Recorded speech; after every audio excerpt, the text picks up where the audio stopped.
Hey everyone, I'm Melanie from Streamlined Legal, where we help law firms get the most out of their practice management software. Now, one of the biggest benefits I think of practice management software is when you're able to automate things that you do very repetitively within your firm.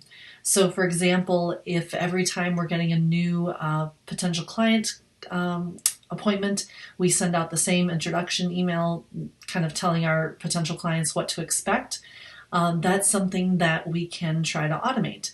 And there's all kinds of tools that you can use for that. Your practice management software may contain some automation, or you may be able to use it with a program called Zapier. And for those of you that haven't found Zapier, it's a great tool to help apps work together. So for example, if I have Clio and Gmail, then I can set up a Zap that tells Gmail to send out a particular templated email every time I get a new client in or open a new matter in Clio. And so I would highly encourage you to look up Zapier if you're not familiar with it. And for those of you that have taken a look at it, you may be a little overwhelmed by the vocabulary the way that I was the first time that I read that website, and not understanding exactly what they're talking about when they talk about a zap or a task or a trigger. So I thought that I would take a few minutes today to talk to you guys about the vocabulary that Zapier uses so that maybe you can make a little more sense out of how they're running things over there. So the first thing is, what is a zap? So a zap is essentially an automation or a workflow. So a zap is basically, when this happens in Clio, let's do this in Gmail.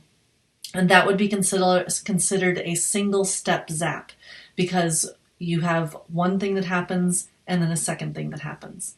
Now, if we want to have more than one thing happen, then that would be considered a multi-step zap. So for example, if we said, when this happens in Clio, we want to do this in Gmail, single step zap, and do this in Dropbox, that would be considered a multi-step zap. And those are important to distinguish because depending on the type of Zapier account you have, you may only be able to do single step zaps. So if you upgrade your account, you may then be able to do multi-step zaps. Now, another thing that can play into pricing in Zapier is called a task. So a task is every time that automation is run. So if I have my Zap that says every time I get a new or open a new matter in Clio, then Gmail is going to send out an email. Every time that happens and Gmail sends out that email, that's considered a task. Now, so you need to know how many tasks you're buying with your subscription to Zapier. And that's how many times an action can take place. Now keep in mind, you may have more than one Zap. So if I have 5 Zaps and they each run 10 times, then that's going to be 50 tasks altogether. And so I want to make sure that if that's how much automation I'm going to be doing, then I want to make sure that I have 50 tasks available to me in my subscription. Now, keep in mind that a task only counts if it goes all the way through and the action is taken. So for example, if for some reason the automation doesn't work, if there was an error, or if my Clio account, if I have a new login and it wasn't connecting to Zapier, then those would not count as tasks if it did not go all the way through. If it goes all the way through, then it's considered a task. Another thing that can stop a task from actually being carried out is a filter. So we can put in a filter to a Zap where we say basically, if I open a new matter in Clio, then I want to filter it, and only if the description has the word divorce in it am I going to send out this email in Gmail. So the filter checks, and if the filter stops the action from taking place, it does not count as a task and is not charged to you. However, if it passes the filter and the word divorce was in my description, then the email gets sent out from Gmail, then it does count as a task. So those are some of the things that you want to keep in mind when you're looking at what Zapier subscription you want. Now, a couple other things to keep in mind when you're looking at Zapier and how it works. Triggers. triggers are basically what starts a Zap or an automation. So a trigger in our example would be when you open a new matter in Clio. That would be a trigger.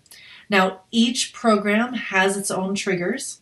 So if you're looking to do something in Zapier, you want to check that program's triggers first to make sure that that's something that Zapier can accommodate. And if you look on the Zapier website and you look up the program that you want to work with, it will tell you all of their triggers. So if I look up Clio in Zapier, they have a database so you can search the app that you're working with. If you look up Clio, it will list all of the different triggers, and they've got about 12 or so. And then an action. An action is something that happens based on a trigger. So in our example of setting up a new matter in Clio and having an email sent out from Gmail, the email sent out from Gmail, that would be the action. So again, just like triggers, Zapier will list all of the actions that a program can take. So you'll want to go ahead and double check the Zapier website to make sure that there are the actions that you want to be taken from the software are available in Zapier. And then the last thing that you'll see next to triggers and actions on an app is searches. A lot of times, especially with practice management software, you'll be able to search for people or contacts, and you'll be able to search for matters or cases. So you may want to include that in your Zap as well. So again, if you're looking to work with a software using Zapier, you'll want to, number one, check the database to make sure that it works with Zapier. And number two, check to make sure what triggers and actions that Zapier can accommodate to see if it can do what you're looking to do in your Zap or automation. So I hope this has been helpful to you. I hope that you'll be able to pass our next Zapier vocabulary quiz. I would love to hear about the things that you're doing in Zapier, so feel free to drop a comment below with your favorite Zaps or your favorite actions or your favorite triggers, and let us know. Thanks so much for joining us. Have a great evening.